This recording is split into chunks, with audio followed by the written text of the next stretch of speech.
सोमवार को पानीपत के मदरसा गौस अली शाह में भाजपा अल्पसंख्यक मोर्चा द्वारा सूफी संवाद महाअभियान का आयोजन किया गया, जिसमें मुख्य अतिथि भाजपा अल्पसंख्यक मोर्चा के राष्ट्रीय अध्यक्ष श्री जमाल सिद्दीकी रहे तथा सूफी संवाद महाअभियान की अध्यक्षता भाजपा अल्पसंख्यक मोर्चा के राष्ट्रीय उपाध्यक्ष एवं हरियाणा वक्फ बोर्ड के प्रशासक चौधरी जाकिर हुसैन पूर्व विधायक ने की। इस मौके पर मोर्चा के राष्ट्रीय उपाध्यक्ष SM अकरम, राष्ट्रीय कार्यकारिणी सदस्य डॉक्टर असलम खान भी मौजूद थे। मोर्चा के पानीपत जिलाध्यक्ष रफाकत अली के नेतृत्व में जिला पदाधिकारियों ने सभी अतिथियों का पानीपत पहुंचने पर फूल मालाओं व ढोल नगाड़ों के साथ गुलदस्ता व शॉल भेंट कर भव्य स्वागत किया। कई घंटे चले सूफी संवाद कार्यक्रम में देश व प्रदेश में अल्पसंख्यक मोर्चा द्वारा चलाए जा रहे सूफी संवाद अभियान के दौरान पानीपत में अल्पसंख्यकों व मुस्लिम समुदाय के लोगों में भारी जोश व उत्साह देखने को मिला। राष्ट्रीय अध्यक्ष जमाल सिद्दीकी ने सूफी संवाद कार्यक्रम को संबोधित करते हुए कहा कि पूरे देश में सूफी संवाद महाअभियान चलाया जा रहा है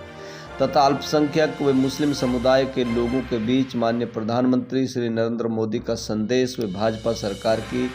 लाभकारी योजनाओं व नीतियों को पहुंचाने का कार्य किया जा रहा है।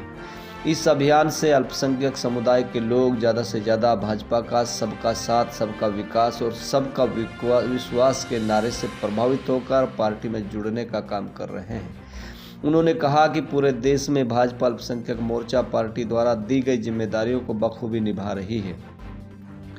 मोर्चा के सभी पदाधिकारीगण पार्टी के विस्तार को लेकर दिन रात प्रयासरत हैं तथा केंद्र व प्रदेश सरकार की लाभकारी योजनाओं को आम जन तक पहुंचाने का काम कर रहे हैं। देखिए आगे की रिपोर्ट और देखते रहिए आपका अपना भरोसेमंद यूट्यूब चैनल SSN नेटवर्क। ये पार्टी ने आपको उत्तरी राज्यों का भी प्रभारी बनाया जी। हरियाणा की आपकी जिम्मेदारी बढ़ गई है कि मैं इसके लिए भारतीय जनता पार्टी के शीर्ष नेतृत्व का और हमारे यशस्वी प्रधानमंत्री आदरणीय श्री नरेंद्र मोदी जी का और हमारे राष्ट्रीय अध्यक्ष श्री JP नड्डा जी के मार्गदर्शन में हमारे अल्पसंख्यक मोर्चा को हमारे राष्ट्रीय अध्यक्ष जमाल सिद्दीकी साहब ने ऐसा नेतृत्व प्रदान किया है, इस तरह की पॉलिसी बनाई है कि उसका असर कि जो भारतीय जनता पार्टी का जो लाभ है उसकी स्कीम्स का वो हर आदमी को मिल रहा है और भारतीय जनता पार्टी 36 बिरादरी को साथ लेकर चलने वाली पार्टी है। ये संदेश हम जमाल साहब के नेतृत्व में लोगों तक पहुँचा पाए और उसी की वजह है कि लोगों का, मुसलमानों का भी और अल्पसंख्यक समुदाय के लोगों का भी प्यार बढ़ा और मुसलमानों की बहुत बड़ी मात्रा में लोग जुड़े हैं और हम उम्मीद करते हैं कि इसी तरह और जितना प्यार और सहयोग और मैं ये कहूँगा कि जो भरोसा माननीय जमाल सिद्दीकी साहब ने मेरे अंदर जताया है उसी को मानते हुए हम आगे काम कर रहे हैं और हमें इंशाअल्लाह भरोसा है कि पूरे देश का मुसलमान आने वाले लोकसभा के चुनाव में भारी मात्रा में बहुमत के साथ भारतीय जनता पार्टी के साथ जुड़ेगा। नूंह जिले में बीजेपी के लिए कुछ खास नहीं रहा, अभी की बात करेंगे, लेकिन अब लगता है फिजा बदलेगी, नूंह में पार्टी के लिए कुछ अच्छा होगा। ये हमारे यशस्वी मुख्यमंत्री आदरणीय श्री मनोहर लाल जी ने जैसा कि अभी जमाल साहब ने भी कहा कि पिछले 9 साल के अंदर इतने शानदार काम किए हैं कि जो पूरे हरियाणा को कि हरियाणा एक हरियाणवी एक की सोच को लेकर आगे चले हैं और 36 बिरादरी का नेतृत्व वो करते हुए उन्होंने जो सबसे पिछड़ा हुआ मेवात था उसको आज वो सबसे आगे वालों में खड़ा कर दिया। एक अकेली बॉम्बे एक्सप्रेस वे से हम शुरू करें तो पीछे तक जाएँ तो इतने विकास कार्य हुए हैं कि आज मेवात पूरे देश के अग्रणी क्षेत्रों में है और इस बात का असर बहुत भारी है। आपने देखा पीछे जिला परिषद के चुनाव हुए तो 7 टिकटों पे हमारे जिला परिषद के चेयरमैन जी जो हमारे जिला पार्षद लड़े वो जीते और जो टिकट पे जीते वो हमारे 4 चेयरमैन जिला परिषद। हमारे 3 नगर पालिकाएँ हैं, 3 में से 2 नगर पालिका और 1 नगर परिषद है, तीनों की तीनों हम लोग जीते। तो वो ये दिखाता है कि आदरणीय मनोहर लाल जी के नेतृत्व में अल्पसंख्यकों का, मुसलमानों का बहुत भरोसा बढ़ा है और उनके नेतृत्व में हम लोग तीसरी बार हरियाणा में बहुमत से सरकार बनेगी। मनोहर लाल जी हमारे मुख्यमंत्री होंगे और देश में आदरणीय नरेंद्र मोदी जी के नेतृत्व में पहले से भी ज़्यादा MP लेकर बहुमत से भारतीय जनता पार्टी की सरकार बनेगी। इस सूफी और संत को समझने का मौका मिला है लोगों को। भारतीय जनता पार्टी आदिकाल से 1951 से जब जनसंघ बनी तब से लेकर और 1980 में जब भारतीय जनता पार्टी बनी तब से जैसे नाम है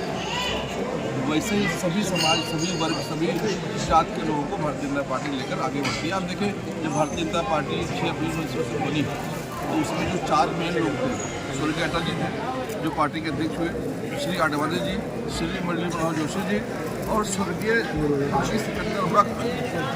जो सच्चे पक्के मुसलमान थे, मुसलमानों को बड़े थे और कांग्रेस छोड़कर भारतीय जनता पार्टी में आए थे। वो पार्टी के जनरल सेक्रेटरी बना। यानी जो आज सबका साथ सबका विकास माननीय प्रधानमंत्री जी ने शुरू किया है, ये पहले से चलता हुआ रहा है। जो भारतीय जनता पार्टी और जनसंघ का विचारधारा है, अंत्योदय, जो समाज का अंतिम आदमी है, जो शोषित है, जो पीड़ित है, जो गरीब है, उसके कल्याण के लिए काम करना है। तो हमारी विचारधारा तो शुरू से यही रही है। लेकिन दुर्भाग्य रहा कि लोग आग लगाते गए, लोग ढेर बोलते गए और हमारा मुस्लिम भाई उसमें आता गया, वो फंसता गया कि हमारे पास लोगों के पास जाने का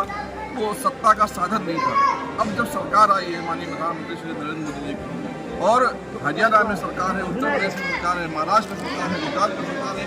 हम उस अंत्योदय को जब लागू कर रहे हैं, हमने जब डिलीवरी दी है, तब हम लोगों को लग रहा है कि भारतीय जनता पार्टी तो सच में हमारी अपनी पार्टी है जो गरीबों को मदद करती है। अब लोग साथ आते हैं। उत्तर प्रदेश विधानसभा चुनाव में मुसलमान काफ़ी करीब आए हैं और उस तरह के रिजल्ट्स भी मिले हैं। अब क्योंकि हरियाणा में भी इस तरह की ज़रूरत है, क्योंकि बहुत मुस्लिम बहुले एरिया, कई ज़िले हैं जहाँ पर भाव रखते हैं, तो मुसलमान यहाँ के भी समझेंगे बीजेपी को थोड़ा सा समझने में जो देर की है। और जिस तरीके से आप कह रहे हैं कि कुछ पॉलिटिकल पार्टीज अभी नफरत हो रही हैं अपने स्वार्थ के लिए, तो मुसलमान इस बात को समझेंगे। मुझे लगता है कि मनोहर लाल जी सबसे लोकप्रिय मुख्यमंत्री हैं और जिस प्रकार से उनका मुस्लिम में, क्रिश्चियन में, पारसी में, ईसाई में, सिख भाइयों में, हिंदू भाइयों में जो पकड़ है, जो एक दूसरे से लगाव है, बहुत प्यारा है। तो यहाँ तो वो हमेशा काम करते हुए आ रहे। और चौधरी जाकिर हुसैन साहब जो हमारे वक्फ बोर्ड के एडमिनिस्ट्रेटर हैं, हमारे राष्ट्रीय उपाध्यक्ष हैं, उन्होंने जिस प्रकार से वक्फ डेवलपमेंट के काम किए हैं, जिस प्रकार से दरगाहों के काम किए, ईदगाहों के काम किए, मस्जिदों के काम किए और सभी मुस्लिम समाज में सबको जो एक साथ लेकर चलने का काम किया है, मुझे लगता है कि बहुत ऐतिहासिक काम हरियाणा में हुआ है। और उसका नतीजा भी हम देख रहे हैं कि आज इतनी बड़ी संख्या में लोग हमारे पास आए थे, मिलने आए थे, दुआएं देने हुए।